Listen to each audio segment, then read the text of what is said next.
ABP Ganga, खबर आपकी, जुबान आपकी। रिटायर्ड आईएएस अफसर सत्येंद्र सिंह के ठिकानों पर सीबीआई ने छापेमारी की है। खनन घोटाले में सत्येंद्र सिंह के ठिकानों पर छापेमारी हुई है। सत्येंद्र सिंह के 9 ठिकानों पर सीबीआई ने छापेमारी की है। 2012 से 2014 के बीच कौशाम्बी के डीएम रहते हुए घोटाले का आरोप लगा। छापेमारी में 44 अचल संपत्तियों, 10 लाख रुपए नकद बरामद हुए हैं। 51 लाख रुपए की बैंक एफडी के भी कागजात मिले हैं। वहीं 36 बैंक खाते सत्येंद्र सिंह और उसके परिवार के नाम पर मिले हैं। लखनऊ, कानपुर, गाजियाबाद, नई दिल्ली के बैंकों में 6 लॉकर्स की भी जानकारी मिली है। तो सत्येंद्र सिंह के ठिकानों पर सीबीआई ने छापेमारी की है। आपको बता दें 2.11 करोड़ रुपए के सोने चांदी के जेवर भी बरामद किए गए हैं। पुरानी करेंसी के भी 1 लाख रुपए लॉकर से मिले हैं। लखनऊ आवास पर सीबीआई ने छापेमारी की है। तो सत्येंद्र सिंह के ठिकानों पर छापेमारी की गई। और हमारे साथ हमारे वरिष्ठ सहयोगी ओपी तिवारी जुड़ गए हैं ज्यादा जानकारी के साथ। ओपी तिवारी, क्या कुछ जानकारी मिल पा रही है? सीबीआई को छापेमारी में क्या कुछ चीजें मिली? देखिए प्राची, मैं आपको बता दूं, जो आज मुकदमा दर्ज किया है ये साल 2012 से 14 के दौरान तत्कालीन जिला मजिस्ट्रेट सत्येंद्र सिंह ने 2 ताजा पट्टे दिए थे और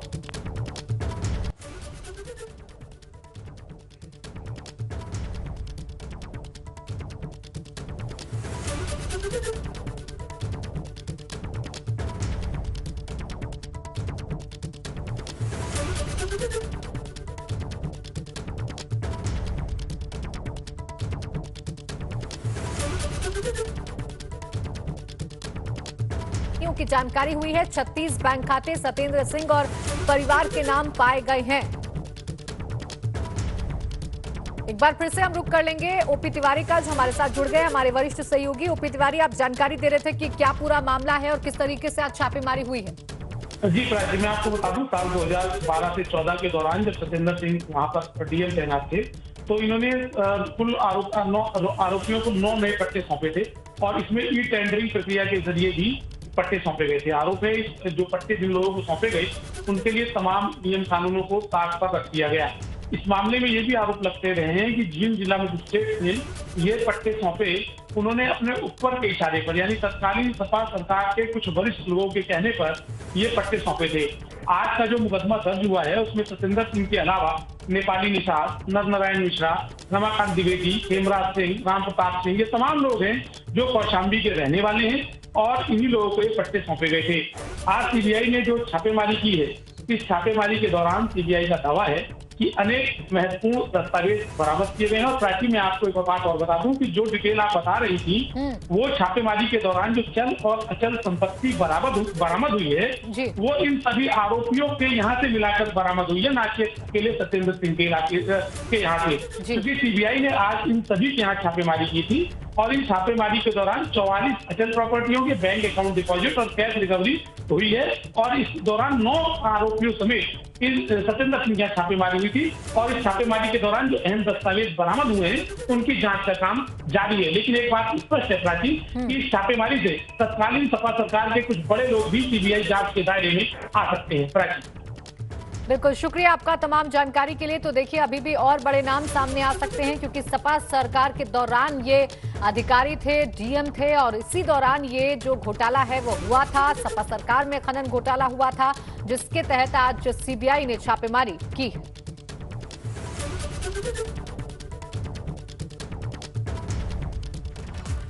उत्तर प्रदेश सरकार ने अब कामकाज के तरीके में बदलाव लाने की दिशा में कदम बढ़ा दिए हैं, जिसे लेकर आज मुख्यमंत्री आवास में उत्तर प्रदेश सरकार के सभी 54 मंत्रियों को टैब पर काम करने का प्रशिक्षण दिया गया ताकि आने वाले दिनों में सरकार ई गवर्नेंस की व्यवस्था को अमली जामा पहना सके।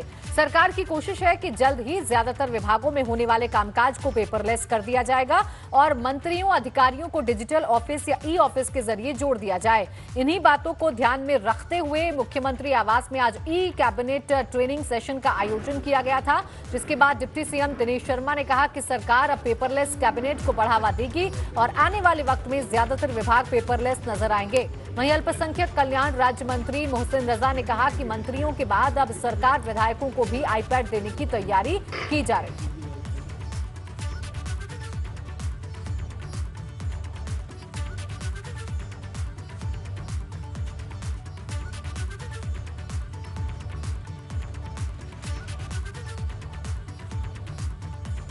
के कर लो। हमारी कैबिनेट की बैठक है वो ई कैबिनेट होनी चाहिए, ई ऑफिस होना चाहिए। ई गवर्नेंस के आधार पर हम लोग पेपरलेस व्यवस्था के अंतर्गत काम कर सकें, इसके लिए उन्होंने प्रयत्न शुरू किए हैं। आज सारे माननीय मंत्रीगणों की आज ई कैबिनेट कैसे हम लोग करें पेपरलेस व्यवस्था में, उसके लिए ट्रेनिंग का कार्यक्रम था।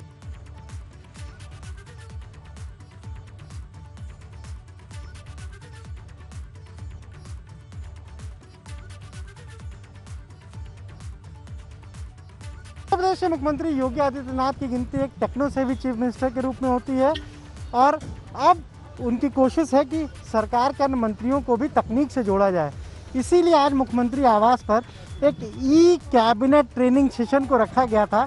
तमाम मंत्री जो हैं वो इस कार्यक्रम में पहुंचे थे और यहाँ उन्हें ट्रेनिंग दी गई। कैसे ट्रेनिंग दी गई हम जानने की कोशिश करेंगे। हमारे साथ मौजूद हैं, उनसे जानें।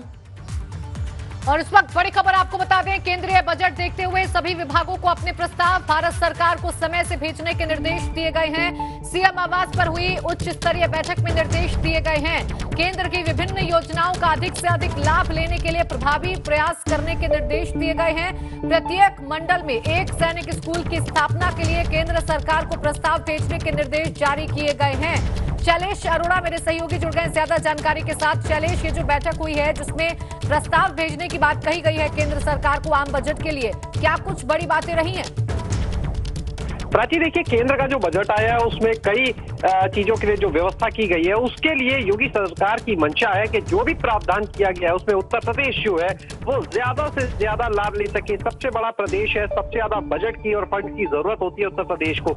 और 19 तारीख को यहाँ योगी सरकार भी अपना बजट पेश करने वाली है। तो इसी को देखते हुए सरकार ने निर्देश दिए मुख्यमंत्री ने कि सभी विभाग जो है वो अपने अपने लिए ज्यादा से ज्यादा बजट ला सके केंद्र का, इसके लिए प्रस्ताव बनाकर भेजेंगे। अगर बात करें तो उसमें देखिए अहम प्रस्ताव जो है उनमें एक तरफ अमृत योजना की बात की गई है। इसके अलावा जो मंडियों में गोदाम की स्थापना होनी है उसके लिए भी केंद्र को प्रस्ताव भेजा जाएगा। इसके साथ में जितने प्रदेश में देखिए 18 मंडल है और सभी जगह पर सैनिक स्कूल की स्थापना हो, इसके लिए प्रस्ताव भेजने के भी निर्देश दिए हैं। वर्तमान में अगर बात करें तो गोरखपुर में पहले ही सैनिक स्कूल के निर्माण का कार्य चल रहा है, शुरू होना है वहां पर। इसके अलावा मुख्यमंत्री ने कहा अब सभी मंडलों में सैनिक स्कूल होने चाहिए। पीएम आवास योजना, पीएम ग्रामीण सड़क योजना जो है एक बड़ी महत्वाकांक्षी योजना है। सबसे ज्यादा तेजी से काम इस पर उत्तर प्रदेश में किया जा रहा है। तो इसमें भी ज्यादा से ज्यादा बजट मिले, ज्यादा से ज्यादा लोगों को आवास बिल्कुल मिले। जो बजट जारी किया गया है, जो प्रावधान किए गए हैं उसमें यूपी को ज्यादा से ज्यादा फायदा पहुंचे, यही कोशिश है। शुक्रिया आपका तमाम जानकारी के लिए। बढ़ते आगे, केंद्रीय माध्यमिक शिक्षा बोर्ड यानी सीबीएसई ने आज 10वीं और 12वीं परीक्षा की डेटशीट जारी कर दी है।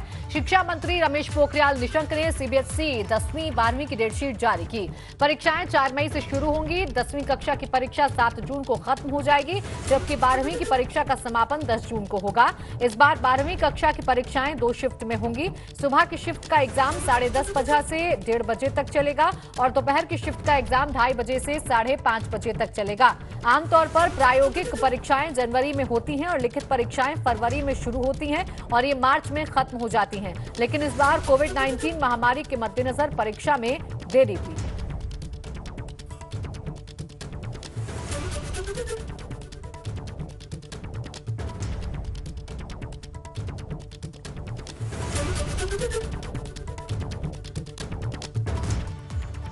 किसान आंदोलन का आज 69वां दिन है और अब भी किसान गाजीपुर यूपी बॉर्डर के अलावा टीकरी और सिंघू बॉर्डर पर डटे हुए हैं। आंदोलन से जुड़े 3 बड़े अपडेट्स हम आपको दिखाते हैं। पहली तस्वीर गाजीपुर बॉर्डर की है, जो अब किसान आंदोलन का नया केंद्र बन चुका है और किसानों के 6 फरवरी को चक्का जाम को देखते हुए वहां पर सुरक्षा के अभूतपूर्व इंतजाम किए गए हैं। दूसरी तस्वीर कृषि मंत्री नरेंद्र सिंह तोमर की है, जिन्होंने आज एबीपी नेटवर्क से खास बातचीत में कहा है कि आंदोलन का हल सिर्फ और सिर्फ बातचीत से निकल सकता है, जिसके लिए सरकार पहले की तरह ही तैयार है। जबकि जो तीसरी तस्वीर है वो किसान आंदोलन के नाम पर हो रही राजनीति से जुड़ी है। आज शिवसेना सांसद संजय राउत गाजीपुर बॉर्डर पर पहुंचे और किसान आंदोलन की अगुवाई कर रहे राकेश टिकैत से गले मिलकर उन्हें अपना समर्थन दे दिया।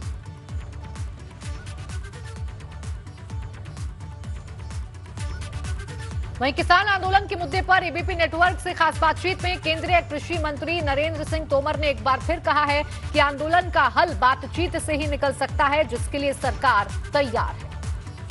मैंने सभी किसान यूनियंस को अनुरोध किया था कि हमने एक के बाद एक प्रस्ताव देकर सरकार की ओर से संवेदनशीलता प्रदर्शित की है, किसानों के हित को प्रदर्शित किया है, किसान के मान सम्मान को रखा है और यूनियन के भी मान सम्मान में लगातार बातचीत करने की हमने कोशिश की है और अपनी तरफ से प्रस्ताव देने की पहल की है। लेकिन किसान यूनियन रिपेल से नीचे टस से मस नहीं हुए, इसके कारण ये दिक्कत खड़ी हुई और 22 तारीख को भी मैंने कहा कि आप लोग पुनर्विचार करिए और जैसे ही आप फ़ोन करेंगे हम वार्ता के लिए दोबारा से इकट्ठा होंगे और बातचीत के माध्यम से जो निर्णय होगा उसको हम घोषित करेंगे। जहाँ तक आंदोलन का सवाल है, मैं समझता हूँ कोई नई बात है नहीं, क्योंकि इस दौरान वार्ता भी चलती रही और किसान यूनियन अपना आंदोलन भी घोषित करती रही हैं और उनको संपन्न भी करती रही हैं। लेकिन मैं आपके माध्यम से किसान यूनियंस के नेताओं को यह प्रार्थना करना चाहता हूं कि किसी भी आंदोलन का समाधान, किसी भी मांग का समाधान चर्चा के माध्यम से ही निकलता है। आप आंदोलन में हैं और कोई अन्य आंदोलन घोषित करने की आवश्यकता नहीं है। आप थोड़ा आगे बढ़ें और हमारे प्रस्ताव पर विचार करें, निर्णय की ओर बढ़ें, जिससे किसान भी अपने घर जाएं और देश में भी शांति स्थापित हो। और आज हम आपको एक ऐसी तस्वीर दिखाने जा रहे हैं जिसे देखकर आपको भी लगेगा कि वाकई ये इंटरनेशनल बॉर्डर है। दिल्ली गाजीपुर बॉर्डर पर किसानों के आंदोलन को आज पूरे 69 दिन हो गए हैं और 69वें दिन क्या तस्वीर है दिल्ली गाजीपुर बॉर्डर की, ये हम आपको दिखा रहे हैं। दिल्ली पुलिस ने इस बार जो किसान हैं उनको रोकने के लिए क्या तैयारी की है, हम उस तैयारी को आपको दिखाने जा रहे हैं। आज तक के इतिहास में शायद ही किसी आंदोलन को रोकने के लिए ऐसी तैयारी की गई हो। ये नीचे किले हैं जो बहुत ही मजबूत हैं। इन किलों को जमीन में यहाँ पर लगाया गया है, यहाँ पर एक प्लेट लगाई गई है और उसे वेल्ड किया गया है। वेल्ड के ऊपर ये कीले, नुकीली कीले हैं, इनको लगाया गया है ताकि यहाँ से कोई भी ट्रैक्टर आगे ना जा सके। अगर कोई ट्रैक्टर यहाँ से जाने की कोशिश करे तो उसका टायर यही पंचर। उसके बाद की तैयारी हम आपको दिखाते हैं। ये 1 2 3 लेयर की ये बैरिकेटिंग है। सबसे आगे ये बैरिकेटिंग है, उसके बाद ये बैरिकेटिंग बनाई गई है। वहीं कटीली तारें हैं, इन कटीली तारों को लगाया गया है। और अगर इसके आगे की हम बात करें तो 1 2 3 4 सीमेंटेड जो बैरिकेटिंग है वो लगाई गई है और उसमें लेंटर डाला गया है, कंक्रीट से लेंटर डाला गया ताकि एक दीवार ऐसी बना दी जाए कि उसे कोई ट्रैक्टर ना तोड़ सके और यहाँ से फिर आगे ना जा सके। उसके आगे भी 2 लेयर बनाई गई हैं जो कि लोहे की बैरिकेटिंग है और ये भी 1 2 3 4 5 6। तो लगातार देखने को मिल रहा है कि किस तरीके से यहाँ पर पुलिस ने अपनी तैयारी की है ताकि कोई भी किसान यहाँ से आगे ना जा सके। और साथ ही साथ NH9 की अगर हम बात करेंगे, 16 लाइन का ये हाईवे है, ऊपर भी ऐसी ही तैयारी की गई है। वहाँ भी लगातार इस तरीके से नीचे तैयारी की गई है, उसी तरीके से ऊपर भी तैयारी की गई है। कहीं भी पुलिस कुछ भी कमी नहीं छोड़ना चाह रही है कि जिससे किसान आगे जा सके और जिस तरीके से 26 जनवरी का मंजर देखने को मिला था वो दोबारा देखा जा सके। गाजीपुर बॉर्डर से एबीपी गंगा के लिए शक्ति सिंह। सपा सांसद आजम खान और उनके बेटे अब्दुल्ला आजम की आज मुरादाबाद के एमपी एमएलए कोर्ट में पेशी हुई। आजम खान और अब्दुल्ला आजम को 3 मामलों में कोर्ट में पेश किया गया, जिनमें से पहला मामला साल 2008 में मुरादाबाद के छचलैट थाने में चक्का जाम और सरकारी संपत्ति को नुकसान पहुंचाने के अलावा दूसरा मुकदमा सुनवाई के लिए कोर्ट में पेश नहीं होने का है। जबकि तीसरा मुकदमा 2019 में मुरादाबाद में भाजपा नेता जयाप्रदा के खिलाफ अभद्र टिप्पणी करने का है। आज हुई पेशी के दौरान कोर्ट में छजलैट के दोनों मुकदमों में आजम खान पर आरोप तय कर दिए गए, जबकि जयाप्रदा पर टिप्पणी के मामले में अब 8 फरवरी को कोर्ट में सुनवाई होगी। आज 2 मैटर्स तो छजलैट से संबंधित है, उसमें पेशी थी। उन दोनों केसेस में एक तो बेसिक केस है जो 2008 का है, एक जो एब्सकॉन्डिंग की हैसियत से इन पे केस लगाया गया था वो 174 AIPC का है, वो था। तो उन दोनों केसेस में चार्जेस फ्रेम किए गए हैं। एक केस में अब्दुल्ला आजम साहब पे और आजम खान साहब पे, और एक केस में खाली आजम खान साहब पे। अगली डेट क्या लगी है? अगली डेट एक केस में तो लगी है 4 तारीख और एक केस में लगी है 8 तारीख। टोटल कितने केस हैं आजम खान साहब पर? यहाँ पर 3 केसेस हैं। और पूरे अगर बात करें रामपुर और सब मिलाकर ओवरऑल देखिए उसकी एग्जैक्ट फिगर तो नहीं पता है, मगर राउंड अबाउट कोई 100 प्लस है। आज आजम खान और अब्दुल्ला आजम के 3 मामलों में चार्ज फ्रेम होने थे, जिसमें 2 मामले छजलेट थाने के हैं और एक मामला जयप्रदा पर आपत्तिजनक टिप्पणी का मामला है जो।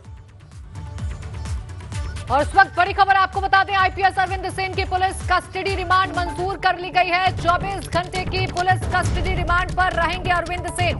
4 फरवरी की दोपहर 12 बजे से 5 की दोपहर 12 बजे तक रिमांड पर रहेंगे। अरविंद सेन की आवाज का नमूना लेने की इजाजत भी कोर्ट ने दे दी है। एंटी करप्शन कोर्ट ने इजाजत दी है। आपको बता दें, पशुधन विभाग के फर्जी टेंडर मामले में आरोपी है IPS अरविंद सेन, जिसने खुद सरेंडर किया था कोर्ट में जाकर। और अब 24 घंटे की पुलिस रिमांड पर रहेंगे, पुलिस कस्टडी में रहेंगे अरविंद सेन।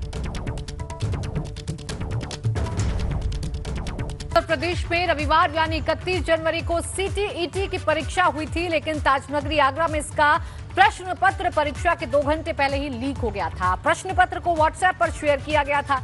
इस प्रकरण में पुलिस ने 5 लोगों को हिरासत में लिया है, जिनसे पूछताछ की जा रही है।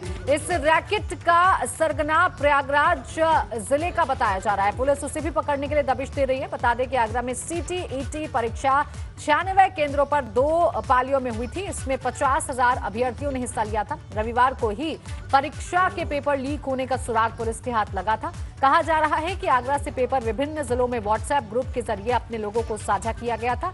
ठोस सुराग मिलने के बाद पुलिस ने 5 आरोपियों को हिरासत में लिया है। जनपद में किस प्रकार से ये सारे प्रश्न पत्र और उनके जो आंसर्स हैं वो सर्कुलेट हुए हैं, उसके बारे में छानबीन की जा रही है।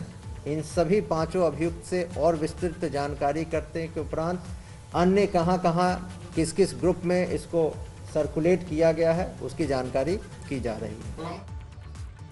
प्रदेश के ऊर्जा मंत्री Shrikant Sharma UP power corporation के अफसरों और राज्य विद्युत उपभोक्ता परिषद की बैठक में शामिल हुए, जहां उन्होंने चेतावनी देते हुए कहा कि उपभोक्ता सेवाओं से समझौता करने वाले और बिजली उपभोक्ताओं से धोखाधड़ी करने वाले लोग रडार पर हैं। ऊर्जा मंत्री ने कहा कि कोई अफसर कितना भी बड़ा हो, उपभोक्ता सेवा में गड़बड़ी करने पर बचेगा नहीं। सबकी जवाबदेही तय होगी, क्योंकि पावर कॉर्पोरेशन में उपभोक्ता ही सब कुछ है। ऐसे में उसके हितों से खिलवाड़ किसी भी सूरत में बर्दाश्त नहीं किया जाएगा। और हमारे DM तय करेंगे। शिकायत, थाने की शिकायत लखनऊ मुख्यालय तक ना। हरदोई के पाली कस्बे के बस अड्डे पर मोबाइल की दुकान में रिचार्ज करवा रहे एक बुजुर्ग की जेब से एक जेब कतरे ने रुपयों से भरा पर्स उड़ा दिया। चोरी की वारदात दुकान में लगे CCTV कैमरे में कैद हो गई। मामला पाली थाना क्षेत्र के बस अड्डा चौराहे का है। मामले पर अपर पुलिस अधीक्षक कपिल देव ने बताया कि मामला संज्ञान में आया है और जांच कर कार्रवाई की जाएगी।